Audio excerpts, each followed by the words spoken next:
Fatty liver എന്ന് കേൾക്കാത്ത മലയാളികൾ ഉണ്ടാവില്ല. ഇന്ന് സ്ത്രീകളിലും പുരുഷന്മാരിലും യുവാക്കളിലും എല്ലാവരിലും ഇന്ന് ഫാറ്റി ലിവർ ഭയങ്കര കോമൺ ആണ്. ഫാറ്റി ലിവറിന് പൊതുവെ സിംറ്റംസ് ഒന്നും പെട്ടെന്ന് കാണിക്കാറില്ല. അതുകൊണ്ട് തന്നെ ഇന്ന സിംറ്റംസ് ഉണ്ട്, ഫാറ്റി ലിവർ ഉണ്ടാവാൻ സാധ്യതയുണ്ട്, പോയി സ്കാൻ ചെയ്ത് നോക്കാം, ഇങ്ങനെ നമുക്ക് പറയാൻ പറ്റാറില്ല. പൊതുവെ മൂത്രക്കല്ലിൻ്റെ പ്രശ്നത്തിനോ അല്ലെങ്കിൽ സ്ത്രീകളിലാണെങ്കിൽ ഗർഭപാത്രത്തിലുള്ള മുഴയ്ക്കോ അല്ലെങ്കിൽ PCODക്കോ എന്തിനെങ്കിലും പോയിട്ട് നമ്മൾ സ്കാൻ ചെയ്യുമ്പോഴാണ് പൊതുവെ ഫാറ്റി ലിവർ ഉണ്ട് എന്നുള്ളത് നമ്മൾ തിരിച്ചറിയുന്നത്. ഇതിന് നമുക്ക് ഗ്രേഡ് 1, ഗ്രേഡ് 2, ഗ്രേഡ് 3 ഈ രീതിയിലാണ് പൊതുവെ കാണാറ്. അപ്പോൾ ഈ ഗ്രേഡ് 1 ഗ്രേഡ് 2 ഒക്കെ ആണെങ്കിൽ സാധാരണ രീതിയിൽ ഡോക്ടേഴ്സ് പറയാറ് ഇതിന് പ്രത്യേകിച്ച് ചികിത്സ ഒന്നും ഇപ്പോൾ എടുക്കേണ്ട ആവശ്യമില്ല, നിങ്ങൾ ഫുഡ് കൺട്രോൾ ചെയ്താൽ മതി, എക്സസൈസ് ചെയ്താൽ മതി, എന്നാൽ തന്നെ ഇത് നോർമൽ ആയിക്കോളും എന്ന് പറയും. അപ്പോൾ സാധാരണ എല്ലാവരും ചെയ്യാറെന്താണ്, ഫുഡ് കൺട്രോളും എക്സസൈസും ഒക്കെ ആയിട്ട് ഇങ്ങനെ മുന്നോട്ട് പോകും. പക്ഷെ ഞാൻ നേരത്തെ പറഞ്ഞു ഇതിന് പ്രത്യേകിച്ച് സിംറ്റംസ് ഒന്നുമില്ല, നമുക്കിത് കൂടിയാലും കുറഞ്ഞാലും ഒന്നും പെട്ടെന്ന് മനസ്സിലാവില്ല. അതുകൊണ്ട് തന്നെ കുറച്ച് കാലം കഴിയുമ്പോൾ നമ്മൾ അതിനെ പറ്റിയിട്ട് മറന്നു പോവും. ഫാറ്റി ലിവർ ഉണ്ടായിരുന്നു എന്നുള്ള കാര്യം തന്നെ മറന്നു പോവും. പിന്നെ പഴയ രീതിയിൽ തന്നെ നമ്മൾ ലൈഫ് സ്റ്റൈൽ മുന്നോട്ട് കൊണ്ടുപോകാൻ നോക്കും. അപ്പോൾ പെട്ടെന്ന് കുറച്ച് വർഷങ്ങൾ കഴിയുമ്പോൾ പെട്ടെന്നൊരു സാഹചര്യത്തിൽ ബ്ലഡ് വൊമിറ്റ് ചെയ്യേ അല്ലെങ്കിൽ മഞ്ഞപ്പിത്തം പോലത്തെ സിംറ്റംസ് വരികയെ, അതായത് കണ്ണിൽ മഞ്ഞ കളർ, കയ്യിൻ്റെ വെള്ളയിലൊക്കെ മഞ്ഞ കളർ, ഇങ്ങനെയുള്ള എന്തെങ്കിലും സിംറ്റംസ് പെട്ടെന്ന് വരുമ്പോഴാണ് നമ്മൾ പോയിട്ട് ഓക്കെ ഫാറ്റി ലിവർ ഉണ്ടായിരുന്നു എന്നുള്ള രീതിയിൽ പോയിട്ട് സ്കാൻ ചെയ്യുന്നതും ഡോക്ടറെ കാണുന്നതും ഒക്കെ. അപ്പോഴേക്കും ഈ ഒരു ഫാറ്റി ലിവർ ഗ്രേഡ് 2 ഒക്കെ കഴിഞ്ഞ് 3 കഴിഞ്ഞ് ഇതൊരു ലിവർ സിറോസിസോ അല്ലെങ്കിൽ മാരകമായ കരൾ രോഗത്തിലേക്കൊക്കെ എത്തിയിട്ടുണ്ടാവും. ഓക്കെ, അപ്പോൾ ഇന്ന് ഞാൻ നിങ്ങൾക്ക് എന്താണ് ഫാറ്റി ലിവർ ആരിലേക്കാണ് സാധാരണ ഉണ്ടാവാറ്, നമുക്ക് എങ്ങനെ ഫാറ്റി ലിവർ തിരിച്ചറിയാൻ കഴിയും, അതായത് ഇപ്പോൾ ഒരു ഗ്രേഡ് 1 ഗ്രേഡ് 2 ഒക്കെ ആണെങ്കിൽ നമുക്ക് എങ്ങനെ ഇതിനെ പെട്ടെന്ന് തിരിച്ചറിയാം, ഫാറ്റി ലിവർ മാരക രോഗത്തിലേക്ക് കടക്കുമ്പോൾ ഉണ്ടാകുന്ന സിംറ്റംസ് എന്തൊക്കെയാണ്, എന്തൊക്കെ ഭക്ഷണങ്ങളാണ് നമ്മൾ ഫാറ്റി ലിവർ ഉണ്ടെങ്കിൽ ഒഴിവാക്കേണ്ടത്, എന്തൊക്കെ ഭക്ഷണങ്ങളാണ് നമ്മൾ കഴിക്കേണ്ടത്, എന്തൊക്കെ കാര്യങ്ങൾ ചെയ്തുകൊണ്ട് നമുക്ക് വീട്ടിലിരുന്ന് മെഡിസിൻ ഇല്ലാതെ നമുക്ക് ഈ ഫാറ്റി ലിവറിനെ കൺട്രോൾ ചെയ്ത് നോർമലാക്കാൻ സാധിക്കും എന്നൊക്കെയാണ് നമ്മൾ ഇന്നത്തെ വീഡിയോയിൽ പറയാൻ പോകുന്നത്. ഞാൻ doctor Tinu S, senior consultant, doctor Basil homeo hospital, Pandikkad, Malappuram ജില്ല.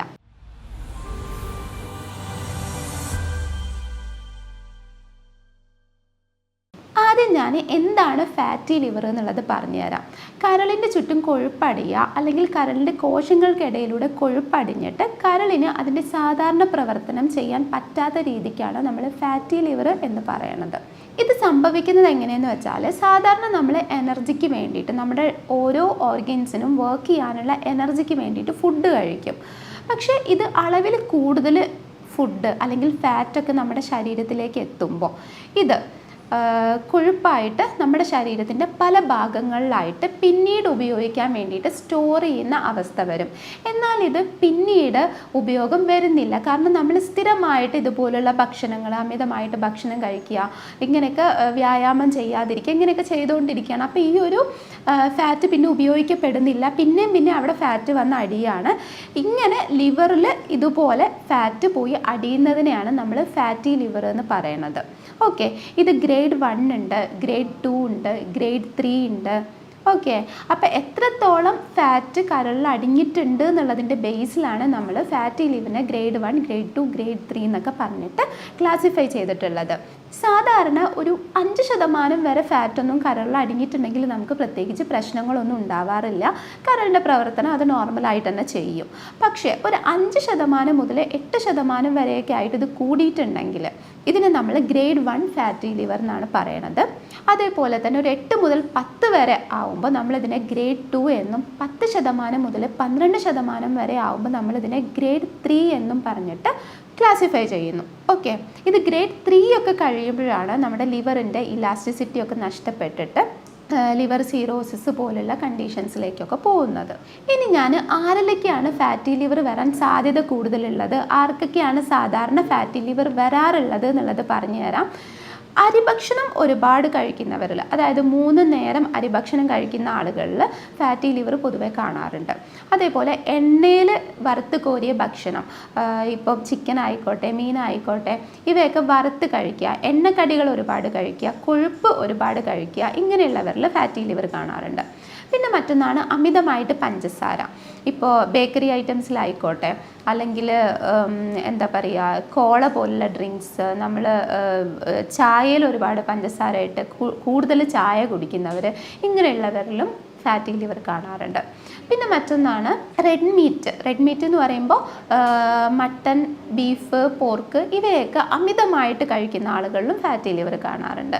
പിന്നെ വേറൊന്നാണ് വ്യായാമം ഇല്ലാതെ ഇരിക്കുന്നവർ. ഇപ്പോൾ പൊതുവെ IT പ്രൊഫഷണൽസിനും ഒരുപാട് നേരം ഇരുന്ന് ജോലി ചെയ്യേണ്ട ആൾക്കാർക്കും ബിസി ആയിട്ടുള്ള ആൾക്കാർക്കൊക്കെ വ്യായാമം ചെയ്യാൻ ടൈം കിട്ടില്ല. അവരിങ്ങനെ കണ്ടിന്യൂസ് ആയിട്ട് ഒരേ സ്ഥലത്ത് ഇരിക്കുകയായിരിക്കും. ഇങ്ങനെയുള്ളവർക്ക് ഫാറ്റി ലിവർ വരാനുള്ള സാധ്യത ഭയങ്കര കൂടുതലാണ്. മറ്റൊന്നാണ് നമ്മൾ നേരത്തിന് ഫുഡ് കഴിക്കില്ല.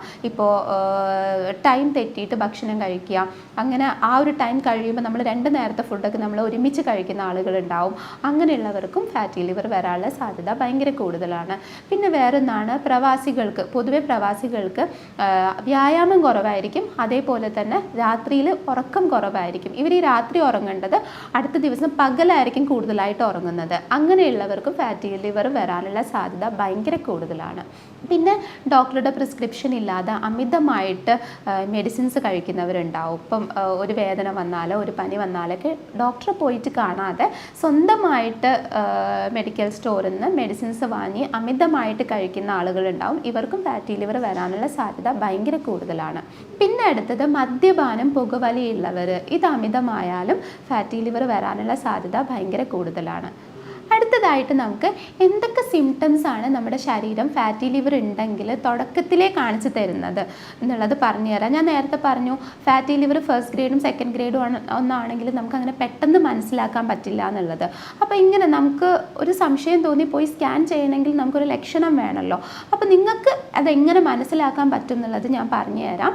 സാധാരണ രീതിയിൽ തുടക്കത്തിൽ ഗ്രേഡ് 1 ഗ്രേഡ് 2 ഒക്കെ ആണെങ്കിൽ നമുക്ക് വേറെ സിംറ്റംസ് ഒന്നും കാണിക്കില്ല. പക്ഷെ നമുക്ക് ഉണ്ടാവുക എന്താണെന്നറിയോ, ദഹനക്കുറവ് പോലെ ഫീൽ ചെയ്യും, വയറ് വീർക്കുന്ന പോലെ ഫീൽ ചെയ്യും, പുളിച്ചു തേട്ടൽ, എപ്പോഴും നെഞ്ചരിച്ചിൽ, ഏമ്പക്കം, ഇങ്ങനെയൊക്കെ നമുക്ക് എപ്പോഴും സ്ഥിരമായിട്ട് ഇങ്ങനെ വരുന്നുണ്ട് എന്നുണ്ടെങ്കിൽ അത് ഫാറ്റി ലിവർ കാരണമാവാനാണ് സാധ്യത. ഓക്കെ. പിന്നെ വേറൊന്നാണ് വാരിയെല്ലിൻ്റെ തൊട്ട് താഴെ വലതുവശത്ത് ഇടയ്ക്കിടയ്ക്കായി വന്നു പോകുന്ന ചെറിയ വേദന. നമ്മളിത് ചിലപ്പോൾ നോട്ടീസ് ചെയ്യുക പോലും ഇല്ല. ഇത് ഫാറ്റി ലിവറിൻ്റെ ഒരു ലക്ഷണമാണ്. ഓക്കെ. പിന്നെ ആദ്യത്തെ സ്റ്റേജിലൊക്കെ ഫാറ്റി ലിവർ ഉള്ളവർ അമിതമായിട്ട് തടി ഉണ്ടാവും, ഭയങ്കര തടിയായിരിക്കും, പൊണ്ണത്തടി ഉണ്ടാവും. ഓക്കെ.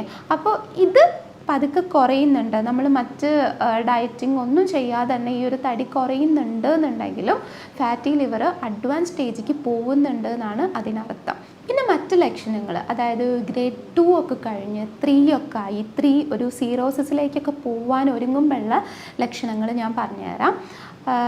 ശരീരത്തിൽ അവിടെ ഇവിടെയൊക്കെ ആയിട്ട് ചൊറിച്ചിൽ അനുഭവപ്പെടും. ഇതിന് കാരണം ബിലിറൂബിൻ്റെ അളവ് ഭയങ്കര കൂടുതലായിരിക്കും. അതുകൊണ്ടാണ് നമുക്ക് ചൊറിച്ചിൽ അനുഭവപ്പെടുന്നത്. പിന്നെ മറ്റൊന്നാണ് മൈൻഡിന് ഒരു തരം കൺഫ്യൂഷൻ, നമുക്കൊരു തീരുമാനം എടുക്കാൻ പറ്റാത്ത അവസ്ഥ. പിന്നെ ഉറക്കക്കുറവ്, രാത്രിയുള്ള ഉറക്കമൊക്കെ നന്നായിട്ട് കുറഞ്ഞിട്ടുണ്ടാകും, നമുക്ക് ഉറക്കം വരാത്തൊരവസ്ഥ വരും. എന്നാൽ പകൽ ഭയങ്കര ക്ഷീണവും വരും. ഇതും ഫാറ്റി ലിവർ കുറച്ചും കൂടെ അഡ്വാൻസ് സ്റ്റേജിലേക്ക് പോയി എന്നുള്ളതിൻ്റെ ലക്ഷണങ്ങളാണ്. പിന്നെ അടുത്തതാണ് നമ്മുടെ ശരീരത്തിൻ്റെ മേലെ ഭാഗം ശോഷിച്ചു പോവുക. അതായത് ഷോൾഡർ ആണെങ്കിലും കൈ ആണെങ്കിലും ചെസ്റ്റ് ആണെങ്കിലൊക്കെ ശോഷിച്ചു പോയിട്ട് വയറ് വെക്കുന്നൊരവസ്ഥ. ഇതും ഫാറ്റി ലിവർ ഉള്ളവർക്ക് കാണുന്നതാണ്. പിന്നെ വേറൊന്നാണ് കണ്ണിലൊക്കെ മഞ്ഞ നിറം, കൈവെള്ളയിലൊക്കെ മഞ്ഞ നിറം. ഇതൊക്കെ കുറച്ചും കൂടെ കൂടിയ സ്റ്റേജിലേക്ക് പോകുമ്പോഴാണ് കാണുക. തുടക്കക്കാർക്കൊന്നും ഇത് കാണാറില്ല. ഓക്കെ. പിന്നെ അതേപോലെ തന്നെ നമ്മുടെ ശരീരത്തിൻ്റെ അവിടെ ഇവിടെയൊക്കെ ആയിട്ട് ഒരു രക്തം കല്ലച്ച് കിടക്കുന്ന പോലെ ഒരു റെഡ് കളറിൽ സ്പോട്ടായിട്ട് ഒരു വട്ടത്തിൽ ഇങ്ങനെ അവിടെ ഇവിടെയൊക്കെ ആയിട്ട് കളർ ചേഞ്ച് കാണാറുണ്ട്. ഇതും ഫാറ്റി ലിവർ കുറച്ചും കൂടെ അഡ്വാൻസ് സ്റ്റേജിലേക്ക് പോകുമ്പോഴാണ് പൊതുവെ കാണാറ്. ഓക്കെ. വേറൊന്നാണ് നമുക്ക് ഭക്ഷണം കഴിക്കാൻ തോന്നില്ല, ഭക്ഷണം കണ്ടാൽ അത് വേണ്ടാത്ത അവസ്ഥ, ഭക്ഷണത്തിനോട് മടുപ്പ്. മുന്നെയൊക്കെ നമ്മൾ വളരെ ആസ്വദിച്ച് കഴിച്ചിരുന്ന ഭക്ഷണം പോലും നമുക്ക് കണ്ടാൽ ഒരു മടുപ്പ് ഫീൽ ചെയ്യാം. ഇതൊക്കെ ഫാറ്റി ലിവർ ഉള്ളവർക്ക് കാണുന്നതാണ്. ചിലരൊക്കെ ഭക്ഷണം കഴിച്ചാൽ അത് ഛർദ്ദിക്കുകയും ഇതിൻ്റെ കൂടെ ബ്ലഡ് വൊമിറ്റ് ചെയ്യുന്ന അവസ്ഥയും കൂടെ വരാറുണ്ട്. ഇതൊക്കെ ഫാറ്റി ലിവർ ഗ്രേഡ് 3 ഒക്കെ കഴിഞ്ഞ് ലിവർ സീറോസിസ് ഒക്കെ ഉണ്ടാകുമ്പോഴാണ് ഇങ്ങനെ ഉണ്ടാവാറ് കേട്ടോ. അപ്പോൾ ഇങ്ങനെയൊക്കെ ഉണ്ടെങ്കിൽ എന്തായാലും നമ്മൾ ശ്രദ്ധിക്കുക. ഫാറ്റി ലിവർ വളരെ തുടക്കത്തിൽ തന്നെ നമ്മൾ ഒന്നില്ലെങ്കിൽ മെഡിസിനും കൂടെ എടുക്കുക, അല്ലെങ്കിൽ കൃത്യമായിട്ടുള്ള വ്യായാമം, ഭക്ഷണ ക്രമീകരണം ഇതെല്ലാം ചെയ്തിട്ട് നമ്മൾ മുന്നോട്ട് പോവുക. ഓക്കെ, ഇനി നമുക്ക് എന്തൊക്കെ ഭക്ഷണങ്ങളാണ് ഇങ്ങനെ ഫാറ്റി ലിവർ ഉണ്ടെങ്കിൽ നമുക്ക് ഗ്രേഡ് 1 തൊട്ട് ഗ്രേഡ് 3 വരെയൊക്കെ ആവുമ്പോഴും അതേപോലെ കുറച്ചും കൂടെ അങ്ങ് മുന്നോട്ട് പോയാലും ഒക്കെ എന്തൊക്കെ ഭക്ഷണങ്ങളാണ് നമ്മൾ ഒഴിവാക്കേണ്ടത്, പൂർണ്ണമായിട്ട് ഒഴിവാക്കേണ്ടത് എന്നുള്ളത് പറഞ്ഞു തരാം. സാധാരണ രീതിയിൽ നമ്മൾ ഏറ്റവും പ്രധാനമായിട്ടും ഒഴിവാക്കേണ്ട ഭക്ഷണം ഏതാണെന്ന് വെച്ചാൽ എണ്ണയിൽ വറുത്ത് കോരിയ സാധനങ്ങൾ തന്നെയാണ്. ഇപ്പം പലരും ചെയ്യുന്നൊരു കാര്യമുണ്ട്, നേരത്തിന് ഫുഡ് കഴിക്കില്ല. ഇപ്പോൾ ബ്രേക്ക്ഫാസ്റ്റ് ഒന്നും നേരത്തിന് കഴിക്കില്ല. ഇവർ ചെയ്യുന്ന ഈ ബ്രേക്ക്ഫാസ്റ്റിനൊക്കെ പകരം എണ്ണക്കടികൾ ഇതൊക്കെ കഴിക്കുകയാണ്. ഓക്കെ, ഈ എണ്ണക്കടി 1 or 2 കഴിക്കുമ്പോഴും നമ്മളിപ്പോൾ ഒരു രാവിലെ 2 or 3 ഇഡ്ഡലി കഴിക്കുന്നതും ഇതിൻ്റെ രണ്ടിനും കാലറി നമ്മൾ ഭയങ്കര വ്യത്യാസമുണ്ട്. ഓക്കെ, ഈ 2 or 3 ഇഡ്ഡലി കഴിച്ചാൽ നമുക്ക് കിട്ടുന്ന ഒരു കാലറിനെക്കാട്ടിലും ഭയങ്കര കൂടുതലാണ് എണ്ണക്കടികൾ 1 or 2 ഒക്കെ കഴിക്കുമ്പോൾ. ഓക്കെ, അപ്പോൾ ഇങ്ങനെ സ്ഥിരമായിട്ട് കഴിക്കുന്ന ആളുകളുണ്ടാവും. അങ്ങനെയുള്ളവർ ഇത് ഒഴിവാക്കുക. ഇടയ്ക്ക് മാത്രം ചില ദിവസങ്ങളിൽ മാത്രം നമുക്കത് കഴിക്കാൻ തോന്നിയിട്ട് കഴിക്കുന്നത് പോലെയല്ല, നമ്മൾ സ്ഥിരമായിട്ട് ഇങ്ങനെ കഴിക്കുന്നുണ്ടെങ്കിൽ അത് ഒഴിവാക്കുക. ഓക്കെ, പിന്നെ വേറെ എന്താണ്, നമ്മൾ ചിക്കൻ കഴിക്കാം, കുഴപ്പമില്ല. പക്ഷെ അതിന് നമ്മൾ വറുത്ത് കഴിക്കുന്നത് ഒഴിവാക്കിയിട്ട് കറി വെച്ചിട്ട് കഴിക്കുക. പിന്നെ മറ്റൊന്നാണ് മീൻ കഴിക്കാം, പക്ഷേ മീൻ കഴിക്കുമ്പോൾ വലിയ മീനിനെ കഴിക്കാതിരിക്കുക. ഓക്കെ, അതായത് ഒരു വലിയ ഇപ്പം നമ്മൾ കഷ്ണം മീൻ എന്നൊക്കെ പറഞ്ഞിട്ട് വാങ്ങുന്ന മീനുകളുണ്ടാകും, കുറച്ചും കൂടെ ഫാറ്റൊക്കെ കൂടിയ മീൻ. ഈ മീനിനെ നമ്മൾ പൂർണ്ണമായിട്ടും ഒഴിവാക്കുക. ഓക്കെ, അതേപോലെ തന്നെ മീനൊക്കെ നമ്മൾ കഴിക്കുന്നുണ്ടെങ്കിൽ, ഇപ്പോൾ ചെറുമീനുകളൊക്കെ കഴിക്കുന്നുണ്ടെങ്കിൽ അതിന് നമ്മൾ കറി വെച്ചിട്ട് കഴിക്കുക, ഒരിക്കലും നമ്മളതിന് പൊരിച്ച് കഴിക്കരുത്. അതേപോലെ പഞ്ചസാര, നമ്മൾ ചായയിലൊക്കെ പഞ്ചസാര ഇട്ട് കഴിക്കുന്നത് പോലെയല്ല. ഇപ്പോൾ 1 or 2 ചായ ഇപ്പോൾ ഒരു ദിവസം കഴിക്കുമ്പോൾ അതിൽ പഞ്ചസാര ഇട്ടു എന്ന് വെച്ചിട്ട് കുഴപ്പമില്ല. പക്ഷേ നമ്മൾ ഒരുപാട് ഇപ്പോൾ ഈ കോള പോലുള്ള ഡ്രിങ്ക്സ് ഇതിലൊക്കെ നമ്മൾ മധുരമുണ്ട്. പിന്നെ അതേപോലെ ബേക്കറി ഐറ്റംസ്, സ്നാക്സ്, ഇങ്ങനെ മധുരമുള്ള സാധനങ്ങൾ നമ്മൾ പുറമെ ഈ ചായക്ക് പുറമെ വേറെ സാധനങ്ങൾ മധുരത്തിൽ കഴിക്കുന്നത് പൂർണ്ണമായിട്ടും ഒഴിവാക്കുക. പിന്നെ അതേപോലെ മറ്റൊന്നാണ് വൈറ്റ് റൈസ്. വൈറ്റ് റൈസ് എന്നല്ല, അരിഭക്ഷണം എന്തായാലും നമ്മൾ കുറയ്ക്കണം. ഒരു ദിവസം ഒരു നേരം എന്നുള്ള രീതിയിൽ തന്നെ കഴിക്കണം. പക്ഷേ വൈറ്റ് റൈസ് ഒരിക്കലും നമ്മൾ കഴിക്കരുത്. ഇതിന് പകരം മറ്റെന്തെങ്കിലും സാധനങ്ങൾ കഴിക്കുക. ഓക്കെ, പിന്നെ വേറൊന്നാണ് റെഡ് മീറ്റ്. റെഡ് മീറ്റ് എന്ന് പറയുമ്പം മട്ടൺ, ബീഫ്, പോർക്ക് ഇവയൊക്കെയാണ് റെഡ് മീറ്റ്. ഇവ പൂർണ്ണമായിട്ടും ഒഴിവാക്കുക തന്നെ വേണം. ഓക്കെ, പിന്നെ വേറൊന്നാണ് പുറത്തുനിന്ന് അമിതമായിട്ട് ഭക്ഷണം കഴിക്കുന്നത്. ഇപ്പോൾ preserved food, junk food, fast food ഇവയൊക്കെ പുറത്തുനിന്ന് സ്ഥിരമായിട്ട് കഴിക്കുന്നവരാണെങ്കിൽ അത് നമ്മൾ ഒഴിവാക്കുക. ഓക്കെ, പിന്നെ വേറൊന്നാണ് നമ്മൾ ജ്യൂസ് ഉണ്ടാക്കി കഴിക്കുന്ന ശീലം ഉണ്ടെങ്കിൽ, ഇപ്പോൾ ഫ്രൂട്ട്സൊക്കെ നമ്മൾ ജ്യൂസ് ആക്കിയിട്ടാണ് കഴിക്കുന്നതെന്നുണ്ടെങ്കിൽ ജ്യൂസ് അല്ലാതെ ജ്യൂസ് കഴിക്കുന്നത് നമ്മൾ ഒഴിവാക്കുക. ഓക്കെ, പിന്നെ വേറൊന്നാണ് മദ്യപിക്കുന്നവരാണെങ്കിൽ മദ്യപാനം പൂർണ്ണമായിട്ടും നിർത്തുക. പുകവലിക്കുന്നവരാണെങ്കിൽ പുകവലി പൂർണ്ണമായിട്ടും നിർത്തുക. ഓക്കെ, ഇത്രയും കാര്യങ്ങളാണ് നിങ്ങൾക്ക് ഫാറ്റി ലിവർ ഉണ്ടെങ്കിൽ നിങ്ങൾ ഒഴിവാക്കേണ്ടത്. ഇനി ഫാറ്റി ലിവർ ഉള്ളവർ എന്തൊക്കെ ഫുഡ് കഴിക്കണം എന്നുള്ളത് പറഞ്ഞു തരാം. ഞാൻ നേരത്തെ പറഞ്ഞു വൈറ്റ് റൈസ് കഴിക്കരുത്, അരിഭക്ഷണം പരമാവധി കുറയ്ക്കണം എന്നുള്ളത്. അപ്പോൾ ഇതിന് പകരം എന്ത് കഴിക്കണം എന്നുള്ളത് ഞാൻ പറഞ്ഞു തരാം. നമുക്ക് ഉച്ചയ്ക്ക് നമുക്ക് അരിഭക്ഷണം കഴിക്കാം. അതിന് പകരം നമ്മൾ എന്ത് ചെയ്യുക, വൈറ്റ് റൈസ് കഴിക്കുന്നതിന് പകരം നമുക്ക് ബ്രൗൺ റൈസ് കഴിക്കാം. ബ്രൗൺ റൈസിൽ ഒരുപാട് തവിടുണ്ട്. ഓക്കെ, ഇതിൽ വൈറ്റമിൻ ഇ ഉണ്ട്. ഇത് നമ്മുടെ കരളിൻ്റെ റീപ്പയറിന് നല്ല രീതിയിൽ ഹെൽപ്പ് ചെയ്യും. ഇപ്പോൾ സെൽസ് ഡാമേജ് ആയിട്ടുണ്ടെങ്കിൽ തന്നെ അതിൻ്റെ റിപ്പയറിന് ഹെൽപ്പ് ചെയ്യും. പിന്നെ ദഹനത്തിന് നല്ല രീതിയിൽ ഹെൽപ്പ് ചെയ്യും. ഫാറ്റ് അബ്സോർബ് ചെയ്യാൻ വേണ്ടിയിട്ടും ഹെൽപ്പ് ചെയ്യും. ഓക്കെ, പിന്നെ വേറൊന്നാണ് നമുക്ക് രാവിലെ ഇപ്പോൾ ബ്രേക്ക്ഫാസ്റ്റിനൊക്കെ നമുക്ക് റാഗി ഉപയോഗിക്കാം, ചാമ ഉപയോഗിക്കാം. ഇതിലൊക്കെ ഗ്ലൈസീമിക് ഇൻഡെക്സ് കുറവായതുകൊണ്ട് തന്നെ ഇത് പിന്നെ ഫാറ്റായിട്ട് സ്റ്റോർ ചെയ്യുന്ന അവസ്ഥയൊക്കെ നമുക്ക് കുറഞ്ഞു കിട്ടും. പിന്നെ ധാരാളം പച്ചക്കറികൾ കഴിക്കുക. പച്ചക്കറിയിൽ തന്നെ നമുക്ക് ഇലക്കറികൾ നന്നായിട്ട് കഴിക്കാൻ പറ്റും. ഇതിൽ ഒരുപാട് ഫൈബേഴ്സ് ഉണ്ട്. ഇത് നമുക്ക് ദഹനത്തിന് വേണ്ടിയിട്ടും ഫാറ്റിനെ അബ്സോർബ് ചെയ്യാൻ വേണ്ടിയിട്ടൊക്കെ നല്ല രീതിയിൽ ഹെൽപ്പ് ചെയ്യും. അതേപോലെ തന്നെ പച്ചക്കറി പറയുമ്പോൾ അതിൽ കുക്കുംബർ ഭയങ്കര നല്ലതാണ്. കുക്കുംബറും ക്യാരറ്റൊക്കെ നമുക്ക് സാലഡ് ഉണ്ടാക്കിയിട്ട് ഈ ഒരു ഉച്ചഭക്ഷണം നമ്മൾ ഇപ്പോൾ കഴിക്കുമ്പോഴൊക്കെ അതിൻ്റെ കൂടെ നമുക്ക് വയറ് നിറയാൻ വേണ്ടിയിട്ടും ഒക്കെ നമുക്ക് കഴിക്കാൻ പറ്റും. ഇപ്പം ഞാൻ നേരത്തെ പറഞ്ഞു ഒരു വലിയ പ്ലേറ്റ് ചോറ് നമ്മൾ എടുക്കുമ്പോൾ അതിൻ്റെ ഒരു പ്ലേറ്റിൻ്റെ കാൽ ഭാഗം മാത്രം നമ്മൾ ചോറെടുത്താൽ മതി എന്ന് പറഞ്ഞു. അപ്പോൾ ഇതിൽ ബാക്കി വെജിറ്റബിൾസ്, കറി വെച്ച് കഴിക്കുന്ന വെജിറ്റബിൾസിൻ്റെ കൂടെ തന്നെ നമുക്ക് ഫില്ല് ചെയ്യാൻ ഇങ്ങനെ നമുക്ക് കുക്കുംബറും ക്യാരറ്റും ഒക്കെ നമുക്ക് അങ്ങനെ വേവിക്കാതെ നമുക്ക് കഴിക്കാൻ പറ്റും. ഓക്കെ, പിന്നെ ഈ പച്ചക്കറിയിൽ പറയുകയാണെങ്കിൽ ക്യാബേജ്, കോളിഫ്ലവർ, ബ്രക്കോളി ഇവയും നല്ല രീതിയിൽ നമ്മുടെ കരളിൻ്റെ ആരോഗ്യത്തിന് ഹെൽപ്പ് ചെയ്യുന്ന വൈറ്റമിൻസ് ഉണ്ട്. ഓക്കെ, പിന്നെ അതേപോലെ മറ്റൊന്നാണ് കടല, പയർ ഇവയൊക്കെ നല്ല രീതിയിൽ മുളപ്പിച്ചിട്ട് അതിനെ വേവിച്ചിട്ട് കഴിക്കുക. ഇതിലും ഒരുപാട് പ്രോട്ടീൻസും ഫൈബേഴ്സൊക്കെ ഉണ്ട്. ഇതും കരളിൻ്റെ ആരോഗ്യത്തിന് ഭയങ്കര നല്ലതാണ്. അതേപോലെ നമുക്ക് വിത്തുകൾ, ഈ ഒരു മത്തങ്ങ വിത്ത്, സൺഫ്ലവറിൻ്റെ വിത്ത്, വാൾനട്ട്, ബദാം ഇവയൊക്കെ നന്നായിട്ട് കഴിക്കുന്നതും വളരെ നല്ലതാണ്. അതേപോലെ നമുക്ക് ചിക്കൻ കഴിക്കാം, പക്ഷെ അതിനെ കറി വെച്ചിട്ട് കഴിക്കുക. മീൻ കഴിക്കാം, പക്ഷെ നമ്മൾ ചെറുമീനുകൾ ഏകദേശം ഒരു മത്തി വരെയുള്ള ചെറുമീനുകൾ കഴിക്കുക. ഇവയും നമുക്ക് കറി വെച്ച് കഴിക്കുന്നതാണ് നല്ലത്. ഓക്കെ, പിന്നെ നമുക്ക് ചിക്കൻ്റെ കരൾ ധാരാളം കഴിക്കുന്നതും ഭയങ്കര നല്ലതാണ്. പിന്നെ നമുക്ക് ധാരാളം ഫ്രൂട്ട്സ് കഴിക്കാൻ പറ്റും. ഇപ്പോൾ പലരും പറയും ഇപ്പം മാങ്ങ പോലുള്ള ഫ്രൂട്ട്സിലൊക്കെ പഴുക്കുമ്പോൾ അതിൽ നല്ല മധുരമല്ലേ, ഇതിൽ ഫ്രൂട്ട്സിലുള്ളത് ഫ്രക്ടോസ് അല്ലേ നമുക്ക് ഫാറ്റായിട്ട് നമ്മുടെ ശരീരത്തിൻ്റെ പല ഭാഗങ്ങളിലും ഡിപ്പോസിറ്റ് ചെയ്യുന്നത് എന്ന്. അപ്പോൾ ഫാറ്റി ലിവർ ഉള്ളവരൊക്കെ ഇത് കഴിക്കുന്നത് നല്ലതാണോ എന്നുള്ളത് പലരും ചോദിക്കാറുണ്ട്. ശരിയാണ്, ഫ്രക്ടോസ് തന്നെയാണ് നമ്മുടെ ശരീരത്തിൻ്റെ പല ഭാഗങ്ങളിലായിട്ട് ഡെപ്പോസിറ്റ് ചെയ്ത് ഇങ്ങനെ ഫാറ്റി ലിവർ പോലുള്ള അസുഖങ്ങളും അതേപോലെ തന്നെ ഹാർട്ട് ബ്ലോക്ക് പോലുള്ള രോഗങ്ങളൊക്കെ വരുത്തുന്നത്. പക്ഷെ നമ്മൾ ഫ്രൂട്ട്സ് കഴിക്കുമ്പോൾ അതിനെ പീസാക്കി കഴിക്കുക. ഓക്കെ, അപ്പോൾ പീസാക്കി കഴിക്കുമ്പോൾ എന്താ സംഭവിക്കുന്നതെന്ന് വെച്ചാൽ ഇതിൽ ധാരാളം ഫൈബേഴ്സ് ഉണ്ട്. അപ്പോൾ ഈ ഫൈബേഴ്സ് എന്ത് ചെയ്യും, ഈ ഫ്രക്ടോസിനെ അബ്സോർബ് ചെയ്യാൻ വേണ്ടിയിട്ട് ഹെൽപ്പ് ചെയ്യും. അപ്പോൾ ഈ നമ്മുടെ ബോഡിയിലേക്ക് ഫ്രക്ടോസിൻ്റെ അബ്സോർപ്ഷൻ ഭയങ്കരമായിട്ട് കുറയ്ക്കും. വളരെ കുറഞ്ഞ അളവിൽ നമ്മുടെ ശരീരത്തിലേക്ക്, നമ്മുടെ ബ്ലഡിലേക്ക് ഫ്രക്ടോസ് അബ്സോർബ് ആവുള്ളൂ.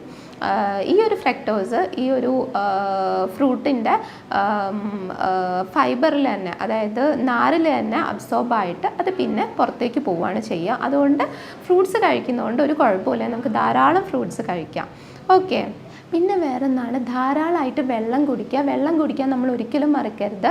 ഒരു ദിവസം നമ്മളൊരു 2.5 ലിറ്റർ മുതൽ 3 ലിറ്റർ വരെ ധാരാളം വെള്ളം കുടിക്കുക. നമ്മൾ എന്തൊക്കെ ഫുഡ് കഴിക്കുന്നോ ഇതിലെ ടോക്സിൻസും ഒക്കെ പുറത്ത് പോകാനും ഇതിൻ്റെ മെറ്റബോളിസം കറക്റ്റായിട്ട് നടക്കാനും ഒക്കെ വെള്ളം നല്ല രീതിയിൽ ഹെൽപ്പ് ചെയ്യും. അതുകൊണ്ട് വെള്ളം നന്നായിട്ട് കുടിക്കുക.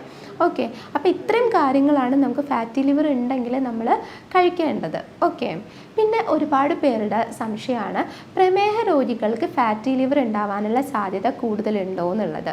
ശരിയാണ്, പ്രമേഹ രോഗികൾക്ക് ഫാറ്റി ലിവർ ഉണ്ടാവാനുള്ള സാധ്യത ഭയങ്കര കൂടുതലാണ്. ഇതിൻ്റെ കാരണം എന്താണെന്ന് വെച്ചാൽ ഇവർക്ക് ഇൻസുലിൻ ഉണ്ടാവില്ല. ഇൻസുലിൻ റെസിസ്റ്റൻസ് ആണ് ഇവരുടെ ബോഡിയിലുള്ളത്. ഓക്കെ, നമ്മൾ കഴിക്കുന്ന ഷുഗറും നമ്മൾ കഴിക്കുന്ന ഫാറ്റിനെയും ഒന്നും യൂസ് ചെയ്യാനുള്ള ഇൻസുലിൻ നമ്മുടെ ശരീരത്തിലില്ല. അതായത് ഒരു പ്രമേഹ രോഗിയുടെ ശരീരത്തിലില്ല. അപ്പോൾ ഈ ഒരു ബാലൻസ് ആയിട്ട് കിടക്കുന്ന ഷുഗർ എല്ലാം ഫാറ്റായിട്ട് നമ്മുടെ ശരീരത്തിൻ്റെ പല ഭാഗങ്ങളിലും നേരത്തെ പറഞ്ഞ പോലെ ഡെപ്പോസിറ്റ് ചെയ്യും. അതിപ്പം കരളിലാവാം, ബ്ലഡ് വെസൽസിലാവാം, ഓക്കെ, അരക്കെട്ടിലാവാം. അപ്പോൾ ഇങ്ങനെയുള്ളവർക്ക് ഫാറ്റി ലിവർ വരാനുള്ള സാധ്യത ഭയങ്കര കൂടുതലാണ്. അതുകൊണ്ട് തന്നെ ഷുഗർ പേഷ്യൻസ് ഒന്നും കൂടെ ശ്രദ്ധിച്ച് ഫുഡ് കഴിക്കുന്നത് ഭയങ്കര നല്ലതായിരിക്കും. ഇനി അടുത്തതായിട്ട് നമുക്ക് എന്തൊക്കെ കാര്യങ്ങളാണ് നമുക്ക് ഫാറ്റി ലിവർ മെഡിസിൻ ഇല്ലാതെ മാറ്റാൻ വേണ്ടിയിട്ട് വീട്ടിൽ ചെയ്യാൻ പറ്റുന്നത് എന്നുള്ളത് നോക്കാം. ആദ്യം ഏറ്റവും പ്രധാനപ്പെട്ട കാര്യങ്ങൾ എന്താണെന്ന് വെച്ചാൽ ഞാൻ നേരത്തെ പറഞ്ഞ പോലുള്ള ഫുഡുകളെല്ലാം ഒഴിവാക്കുക. ഞാൻ പറഞ്ഞ പോലുള്ള ഫുഡുകളെല്ലാം ഭക്ഷണത്തിൽ ആഡ് ചെയ്യുക. അടുത്ത് നമുക്ക് ചെയ്യാൻ പറ്റുന്നത് ഫുഡിനെ നമ്മൾ ഡെയിലി 3 നേരം കഴിക്കുന്ന ഫുഡിനെ നമുക്ക് ഡിവൈഡ് ചെയ്തിട്ട് ഒരു 6 നേരമാക്കി കഴിക്കാൻ പറ്റും. ഇപ്പോൾ നമ്മൾ ബ്രേക്ക്ഫാസ്റ്റ് കഴിക്കുമ്പോൾ അതിന് നമുക്കൊരു 7:30ക്ക് ഒന്ന് കഴിക്കുക. അതായത് നമ്മൾ കഴിക്കുന്ന ഫുഡിനെ ഡിവൈഡ് ചെയ്യുകയാണ് ചെയ്യേണ്ടത്, അല്ലാതെ എക്സ്ട്രാ കഴിക്കുകയല്ല. ഡിവൈഡ് ചെയ്തിട്ട് 7:30ക്ക് ഒന്ന് കഴിക്കാം, പിന്നെ ഒരു 9:30ക്ക് കഴിക്കാം. അതേപോലെ തന്നെ ലഞ്ചിനെ ഡിവൈഡ് ചെയ്തിട്ട് നമുക്കൊരു 12:30ക്ക് ഒന്ന് കഴിക്കാം, അല്ലെങ്കിൽ 11:30ക്ക് കഴിച്ചിട്ട് നമുക്കൊരു 2:30ക്ക് അടുത്തത് കഴിക്കുക. പിന്നെ ഡിന്നർ ആണെങ്കിൽ നമുക്ക് 5:30ക്ക് ഒന്ന് കഴിച്ചിട്ട് 7:30ക്ക് ഒന്ന് കഴിക്കാം. ഇങ്ങനെയൊക്കെ കഴിക്കുമ്പോഴും ഫാറ്റി ലിവർ ഉള്ളവർക്ക് അങ്ങനെ ഭയങ്കര നല്ലതാണ്. ഫാറ്റി ലിവർ കുറയാൻ ഇത് ഹെൽപ്പ് ചെയ്യും. ബോഡിയിൽ പല ഭാഗങ്ങളിലായിട്ട് ഫാറ്റ് ഡിപ്പോസിഷൻ കുറയാനും ഇത് ഹെൽപ്പ് ചെയ്യും. പിന്നെ വേറൊന്നാണ്, രാത്രിയിൽ മാക്സിമം നമ്മൾ ഡിന്നറിന് ഫ്രൂട്ട്സോ അല്ലെങ്കിൽ വെജിറ്റബിൾസോ അങ്ങനെ എന്തെങ്കിലും തന്നെ കഴിക്കുക. വളരെ ലൈറ്റായിട്ട് തന്നെ കഴിക്കുക. ഇത് ഫാറ്റി ലിവർ കുറയ്ക്കാൻ വേണ്ടിയിട്ട് നല്ല രീതിയിൽ ഹെൽപ്പ് ചെയ്യും. അതേപോലെ രാത്രിയിൽ ഫുഡ് കഴിക്കുമ്പോൾ എപ്പോഴും ഒരു 7:30 അകത്ത് തന്നെ കഴിക്കുക. ഒരിക്കലും നമ്മൾ ലേറ്റ് ആക്കരുത്. അതേപോലെ ഫുഡ് കഴിച്ച് 2-2.5 മണിക്കൂറിന് ശേഷം മാത്രം കിടക്കുക. രാത്രിയിൽ നല്ല രീതിയിൽ ഉറങ്ങുക. ഒരു 6 മുതൽ 8 മണിക്കൂർ ഉറക്കം എന്തായാലും വേണം. പിന്നെ അതേപോലെ ആവശ്യത്തിന് വ്യായാമം, ഒരു 30 മുതൽ 40 മിനിറ്റ് എന്തായാലും വ്യായാമം ചെയ്യുക. പിന്നെ നേരത്തെ ഞാൻ പറഞ്ഞ ഫുഡുകളെല്ലാം നമ്മൾ അവോയ്ഡ് ചെയ്യുക. ഇതിൻ്റെയൊക്കെ കൂടെ തന്നെ ഞാൻ വേറെ 2 ടിപ്പ് കൂടെ പറഞ്ഞു തരാം. ഇത്രയും കാര്യങ്ങൾ ചെയ്തിട്ട് അതിൻ്റെ കൂടെ നമ്മൾ ഇങ്ങനെ 2 ടിപ്പും കൂടെ ചെയ്യുകയാണെങ്കിൽ നമുക്ക് ഫാറ്റി ലിവറിന് മെഡിസിൻ ഇല്ലാതെ പലപ്പോഴും നമുക്ക് നോർമലാക്കാൻ പറ്റാറുണ്ട്. ഒരു 4 വെളുത്തുള്ളി എടുത്തിട്ട് നമ്മൾ ഭക്ഷണത്തിന് ശേഷം ഇതിനെ കടിച്ച് ചവച്ച് കഴിക്കുന്നത്, ഡെയിലി ഇങ്ങനെ കടിച്ച് ചവച്ച് കഴിക്കുന്നത് അനാവശ്യമായിട്ട് നമ്മുടെ ബോഡിയുടെ പല ഭാഗങ്ങളിലും ഫാറ്റ് ഡിപ്പോസിറ്റ് ചെയ്യുന്നത് കുറയ്ക്കാൻ വേണ്ടിയിട്ട് ഹെൽപ്പ് ചെയ്യും. പിന്നെ മറ്റൊന്നാണ് കുമ്പളങ്ങ ജ്യൂസിൽ നാരങ്ങ പിഴിഞ്ഞ് കുടിക്കുന്നതും ഇതേപോലെ അനാവശ്യമായിട്ട് ഫാറ്റ് നമ്മുടെ ശരീരത്തിൻ്റെ പല ഭാഗങ്ങളിലും ഡിപ്പോസിറ്റ് ചെയ്യുന്നത് കുറയ്ക്കും. പക്ഷെ ഇതെപ്പോഴും നമ്മൾ ഭക്ഷണത്തിന് ശേഷം തന്നെ കുടിക്കുക, അല്ലെങ്കിൽ നമുക്കിത് അസിഡിറ്റി ഉണ്ടാക്കാൻ സാധ്യതയുണ്ട്. ഓൾറെഡി ഫാറ്റി ലിവർ ഉള്ളവർക്ക് നല്ല രീതിയിൽ അസിഡിറ്റി ഉണ്ടാവും. അപ്പോൾ അതുകൊണ്ട് തന്നെ നമ്മൾ ഇതൊക്കെ ഭക്ഷണത്തിന് ശേഷം തന്നെ ചെയ്യാം. ഓക്കെ, അപ്പോൾ ഇത്രയും കാര്യങ്ങളെല്ലാം ചെയ്തിട്ടും നിങ്ങൾക്ക് ഫാറ്റി ലിവറിന് അങ്ങനെ വ്യത്യാസങ്ങളൊന്നും കാണുന്നില്ല, കുറച്ചും കൂടെ സ്പീഡായിട്ട് നമുക്കിത് മാറണം എന്നുണ്ടെങ്കിൽ ട്രീറ്റ്മെൻറ്റിന് വേണ്ടിയിട്ട് നിങ്ങൾക്ക് എന്നെ കോൺടാക്റ്റ് ചെയ്യാവുന്നതാണ്. ഞാൻ doctor Tinu S, senior consultant, doctor Basil സോമിയോ ഹോസ്പിറ്റൽ, പാണ്ടിക്കാട്, മലപ്പുറം ജില്ല.